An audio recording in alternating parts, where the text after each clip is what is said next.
It's great to see you, man. It's great to see you, too. You're doing a wonderful job. I miss Artie, but it's great to see you, and you are nailing it tonight. Well, I'm having a good time. I'm very relaxed here. I feel like, You it's just you feel like no one's really watching, so you can just be free. Except you have to watch your mouth, and you can't sing anything that you have to pay for. But we could have worked something out. Oh, I knew you would have been willing. We could have sung something together. Amen. That's all right. Yeah. Music rights. Well, who are your guys? You have two guys, let me introduce you, Chris Pizzolo on the bass. Hey. And Richie Monaco on the drums. Nice to meet you. Two nice Italian boys. So how long have you guys been playing together? Well, Chris actually is not my regular bass player. He works for the record label, but he's Chris is my protege. We'll put it that way. Oh yeah. And me and Richie have been playing together. Richie's on and off for about 22 years. So you've been doing this a long time. I have been doing it a long time, man. I'm blessed to be playing music and making a living at it. Yeah, making people happy, man. That's what it's all about, making people's way in life a little easier, man. It's difficult, for people. So music makes people, everybody knows it, man. You put on some music and you feel better. It's like magic. Better. Yep. Yeah. And But you have such a great style. Oh, thank you, man. Thank you very much. You're a New Yorker, huh? Born and bred. Born where? From the Bronx originally. From the Bronx. Yeah, I know you're from Boston. I'm from Boston. I forgive you. It's okay, Bob. Look, I'm not going to fight with you. I'm from the Bronx, man. You're from the Bronx, I know. I mean, me and Artie have I've been on the show before. We had conversations about this before, but I'm from Arthur Avenue in the Bronx, 181st Street and Arthur Avenue. Italian. You don't get any more Italian than that. Oh my God! I've never been to Arthur Avenue. Oh, you got to go. Have said, "I'm going to take you just to eat." I know, and I've never been. Go to the poultry market, watch them slaughter chickens. Well, we're going to go together, John, and we're going to eat Italian food. Yeah. They slaughter chickens, they have a live poultry market. You go, you pick out the chicken. The old Italian ladies go to the market. They go, give me that one, and then you watch as they defeather it and dunk it and then slit its throat. Fresh killed chicken, baby. And that's fresh chicken, man. Any fresh chicken. It's a different taste. They slit its throat after they defeather it? No, do you think it tastes awful? No, I'm joking. I'm a vegetarian. Oh, you are a vegetarian? No. No, just recently, yeah. Just recently? Why? Health reasons. How recently? Gotta get healthy, man. You want to get healthy. I get you. Yeah, No, You're trying to slim down? Yeah, I got to take off the LBs, baby. Papa Chubby's going to be Papa Skinny. Is that what did the doctor say? No, hey, the doctor's been saying that they're saying there's more old drunks than old doctors. Well, there are no more old fat people than old doctors. But you get to a point where you got to get serious about your health. I'm in my 50s now, and you got to make a choice how long you want to stick around on this planet. And life is beautiful, man. So. It is, and you want to be around for a long time. Yeah, well, you can tell. I mean, the way you play the guitar, it just seems like you have to. You mean I play like an old man? No, it seems like you have to have been playing for decades to have that sort of mastery. No, I was much better when I first started. No, I doubt it. There's experience and there's a lot of passion. You obviously love food too, don't you? I love food and music go together. I'm half Italian and half Jewish. How can I not love Are you food? half and half? Yeah. Wow. See, there you go. That's worse than half Italian and half Irish. Well, because there's a lot of eating involved. There's a lot of guilt involved. How do you do vegetarian? Yeah, that's true. If you love eating, how do you do vegetarian? You do you think you can maintain actually, that? I was on my last tour, man. I was touring in France, and you want to avoid the meat over there. Yeah. In France? Because they leave it out. They don't cover it up. So I started just eating vegetables. No, because I didn't eat it. You just watched it. So that's what put you on I've the been with path? people where they've eaten the fish and I haven't. I've been like, Do you like fish? Do you still eat fish? I love fish. Very rarely now. Right now, I'm trying to just kind of really go in a really just clean out, man. It's been a long road. It's a lot of toxins. I want to detoxify so I could retoxify. Yeah, sure. That's going to be the Popa Chubby plan. Detoxify to retoxify. So do you Who's have a down? goal? Everybody. Do you have a goal weight or something that you're... I want to be half the man I am. But you'll still be. You know what, man? It's gravity, man. It's like you're an athlete. We were talking about this before, man.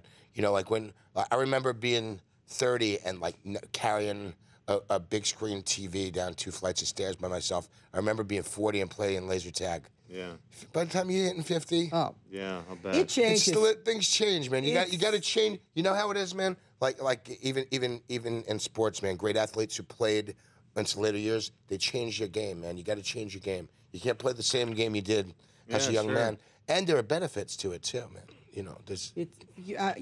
I just turned 54, and it's. Oh, me too. We're the same age. Yeah. Or I will turn 54 in March. Okay, so you were a 1960 baby. 1960, I yeah. was at 19. Good year. December 59 was a good year. Yes, I guess, yeah. I can't deal with age. You know, Betty Davis said old age is not for sissies. And Exactly. I am a It's not. sissy, and it's not for me. This is your number one album. Your This is probably Universal about my Breakdown Blues. 15th album. 15th Yeah. album. And you're I've been making records for a long time. And you're touring around. You're gonna Touring the world. The last time we were here was before we left on the European tour. We were gone for a month. Do you like Amsterdam? I love Amsterdam. I love Amsterdam, I love too. it. I have a lot of friends there. It's a small town. That's what's It cool is. about it. I agree. And you know, there are obvious benefits to be there. There are. I've never been there. It's The museums and the canals. and the reefer, but, And the hookers, no. and the hookers and the reefer. But it's a great town. It's a beautiful city, and It really is, and people look, are cool. And it's really, as far as European cities go, it's not that expensive, man. No, it's not. It's It's not not like like being in London Paris or or London. London. London's like Yeah, here London- are my twins. You have to give them like your children It's to get true, out of the man. country. It's true. Yeah, it's a lot of. I know I love London though. I do, but Amsterdam is and you're right. The never been to museum. London the museum, the Van Gogh Museum in Amsterdam is lovely. Oh, We've heard. really? Yeah. Oh, I love it. I Yeah. love Van Gogh. I'll have to smoke a check it out. joint and go look There you at go. Van Gogh. That's lovely. Although I don't smoke pot anymore. You're a vegetarian and I can't smoke pot anymore. Really? Changing lives. Why? Because this stuff looks. It's all grown in the air. It's hydroponic. It looks like a Christmas tree. It's got little balls and tinsel Exactly. and purple. I don't understand how. It's not for you. My You want- head you want the pops old off. school stuff. I want the seeds and the twigs. The seeds and stems. I want to be able to roll a joint and smoke it and relax. Now people are like, just take 1 or 2 hits. You know what? And you try. I'm like, I think I can handle it. That's all I think about is I'm gonna die someday. That's all I think about. It's it has terrifying. that effect. It's maybe, you know, for some people, it's just not the right thing, man. I can't do it anymore. I don't. It's upsetting that I Yeah. can't. But you know, when hash has become milder than pot, it's something. I want to know Something's wrong. I want to know who you're getting weed from, man. No. But it's great for sex too. No, you know what's so funny? I'm a man that I would say that 80% of the sex in my life has been stone cold sober. If I'm drunk, I don't want to have sex, and if I smoke pot, I don't know.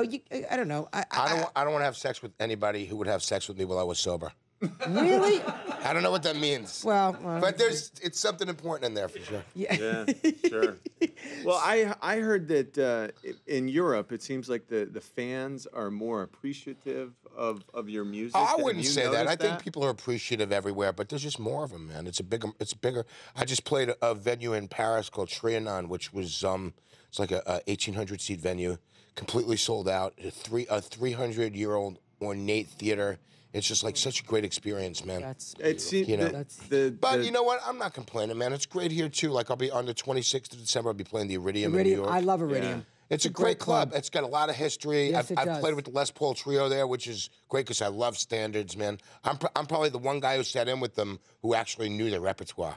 So it was like so cool. Lou DiPaolo and who was Les's guitar player for like 40 years, man. He's like it's like going back in time. It's like, you're on the gig tonight, kid, right? It's like old school, That's incredible. It's a part of New York that's almost gone. It's almost gone, man. And, but it's not quite gone yet. No, but you got to seek it out now. And How yes. old are those guys? I mean, losing they're his set. not- It got to yeah. be close to 80. Yeah, 80. But Yeah. see, because of your age, you've had that experience, and you've been in the recent and the past. I'm kind of in the middle. Yeah, but Yeah. you kind of you got to experience that kind of stuff that doesn't especially exist anymore. in New York, man, because New York there was just like, I mean, I saw the Ramones at CBGB's.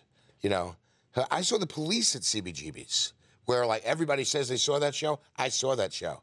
When they played to like 100 people. Man. My father owned a rock and roll club in Boston. Really? Yeah, Which it one? was Cantones. It was the Rat, Oh, and I've then there was heard of it. Of Cantones. course, of that was course, my father's club. Cantones. There was like the the Rat and Cantones were the two. The Rat was a little bigger. Yeah, the Rat but was the punk rock club. Yeah, and so was the Cantones. Yeah, so was Cantones, new. sure. And I hated the new wave music. Yeah. I mean, everybody in college. Like I went to college with Dennis Leary.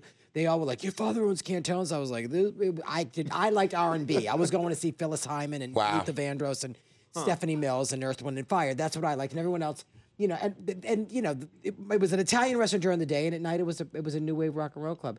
And my mother would walk in there and be horrified. She was like, "These kids ruined this place." You know, the tufted leather boots, the red leather boots were like slashed with knives and all this. Yeah.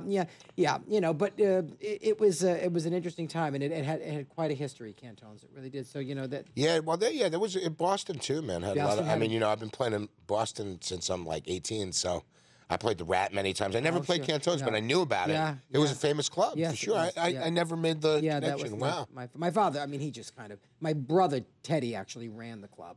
Wow. My father didn't know anything about it. He tried everything at night. Right, sure. And he tried topless. It was gay for 6 months, which like there were these elderly gays in leisure suits. It was horrifying. I was like, this is what I'm in for?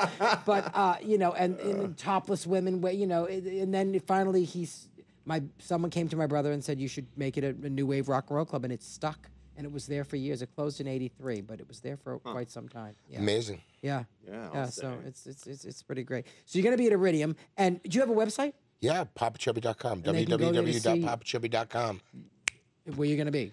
I'm going to be everywhere, man. I mean, you know, I don't stop. Well, it's great to have you. You're really it's a real pleasure to meet you. I'm a huge fan. I told you my daughter is your biggest fan in the world. What is your daughter's name? Tippy Horowitz. Tippy, I love it. Like Tippy Hedren and the bird. Exactly. Oh, the birds. No. Exactly. No, the birds. I love the birds. I texted her and told her you were the host, and she wrote back, "Wow." Wow. Oh, see, you tell Tippy that I adore her. And I will. And she's got the greatest name in the world. And when she has a child, she can call her Melanie, as in Melanie Griffith, because that's Tippy Hedren's daughter. That's right. Popa Chubby, thank you so much for being here. Thank you very much. And look, it's the album. Universal Breakdown Blues. I'm just making up the song, but we're great. Look at that cool cover. That's really sweet. Go see Popa Chubby. He's touring around. Go to his website, check it out, and we will be right back right after this. There's more talk to come. The Artie Lange Show, weeknights on Audience, only on DirecTV.